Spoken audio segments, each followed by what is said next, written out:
Hello guys, welcome back to the channel. இன்னைக்கு இந்த வீடியோல நாம பார்க்க போறது சமீபத்தில தெலுங்குல வெளியான கிஷ்கிந்தபுரி அப்படிங்கிற படத்துடைய ரிவ்யூ தான். இது ஒரு ஹாரர் த்ரில்லர் படம் தான். தமிழ் டப்பிங்லயும் அவைலபிள் இருக்கு. பெல்லாங்கொண்டா ஸ்ரீனிவாஸ், அனுபமா பரமேஸ்வரன், சாண்டி மாஸ்டர் அப்படின்னு பல பேர் இந்த படத்துல நடிச்சிருக்காங்க. கௌஷிக் இந்த படத்தை டைரக்ட் பண்ணியிருக்காரு. படத்துடைய கதை என்ன அப்படின்னு முதல்ல பார்க்கலாம்.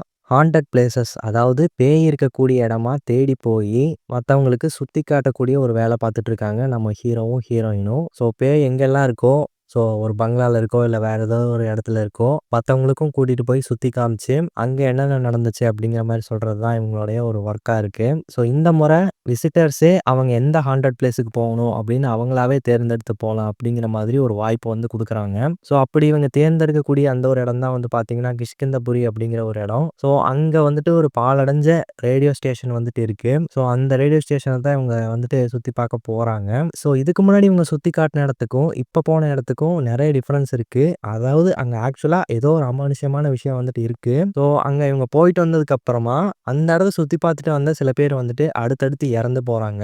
ஸோ இது எதனால நடக்குது, உண்மையிலேயே அங்கே ஏதோ ஒரு ஆத்மா இருக்கா இல்லை அமானுஷ்யமான விஷயம் இருக்கா, ஸோ அதெல்லாம் நம்ம ஹீரோ ஹீரோயின் கண்டுபிடிச்சாங்களா இல்லையா அப்படிங்கிறது தான் இந்த படத்தோட மீதி கதை அப்படின்னு சொல்லலாம். வழக்கமாக ஒரு ஹாரர் த்ரில்லர் படம் அப்படின்னா ஒரு பங்களால பேய் இருக்கும், இல்லை வேற சில இடங்கள்ல பேய் இருக்கும், அந்த மாதிரி காமிப்பாங்க.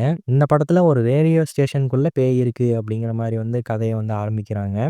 ஆரம்பிக்கும் போது ஒரு யூஸ்வலான ஒரு த்ரில்லர் படம் மாதிரி நமக்கு ஒரு ஃபீல் ஆனாலும் இவங்க எடுத்துக்கிட்ட அந்த ஸ்க்ரீன் பிளே கொஞ்சம் வித்தியாசப்படுத்தியே காட்டியிருக்காங்கன்னு தான் சொல்லி ஆகணும். ஏன்னா இந்த பேயோடைய ஃப்ளாஷ்பேக் என்ன, அந்த ஃப்ளாஷ்பேக் எந்த அளவுக்கு ஸ்ட்ராங்காக இருக்குது அப்படின்னு பார்க்கும்போது அதை நீட்டாகவே அமைச்சிருந்தாங்க அப்படின்னு சொல்லலாம். அண்ட் படம் ஆரம்பிச்சதுலேருந்து எண்டிங் வரைக்குமே கொஞ்சம் பரபரப்பாக தான் கொண்டு போயிருந்தாங்க. படத்தில் நடித்தவங்களுடைய பர்ஃபார்மன்ஸ் அப்படின்னு பார்க்கும்போது பெல்லாங்கொண்டா ஸ்ரீனிவாஸ் அவருடைய பர்ஃபார்மன்ஸ் நல்லா இருந்துச்சு. அதே போல் அனுபமா பரமேஸ்வரன் அவங்களுக்கு கொடுக்கப்பட்ட ரோலை நீட்டாக பண்ணியிருந்தாங்க.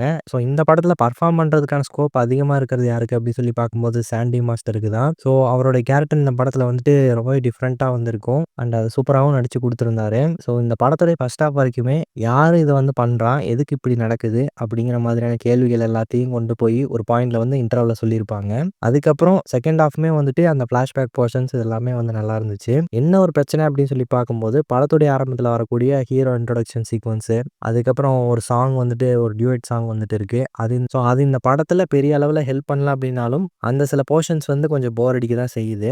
ஒன்ஸ் அந்த பில்டிங்குள்ளே இவங்க போனதுக்கு அப்புறமா அடுத்தடுத்து நடக்கக்கூடிய காட்சிகள் எல்லாமே பரபரப்பாக கொண்டு போயிருந்தாங்க. அந்த படத்தோடைய கிளைமேக்ஸ் நெருங்கும் போது எண்டிங்கை இன்னும் கொஞ்சம் ப்ராப்பராக முடிச்சிருக்கலாமோ அப்படிங்கிற மாதிரி ஒரு ஃபீல் கொடுத்துச்சு. ஏன் அப்படி சொல்கிறேன்னா, ஆல்மோஸ்ட் ஒரு விஷயத்துக்கிட்டே இவங்க நெருங்கினதுக்கு அப்புறமும் கிளைமேக்ஸை இன்னும் ரொம்பவே ஜவ்வா போட்டு இழுத்த மாதிரியான ஒரு ஃபீலை கொடுத்துச்சு. டெக்னிக்கல் வைஸ் இந்த படத்தில் வரக்கூடிய கிராஃபிக்ஸ் காட்சிகள் எல்லாமே டீசெண்டாக இருந்துச்சு அப்படின்னு சொல்லலாம். ஸோ ஒரு சில இடங்களில் கிராஃபிக்ஸ் தான் அப்படின்னு நல்லாவே தெரிஞ்சாலும் அதை முடிஞ்ச வரைக்கும் ரியலாக காட்ட ட்ரை பண்ணியிருக்காங்க.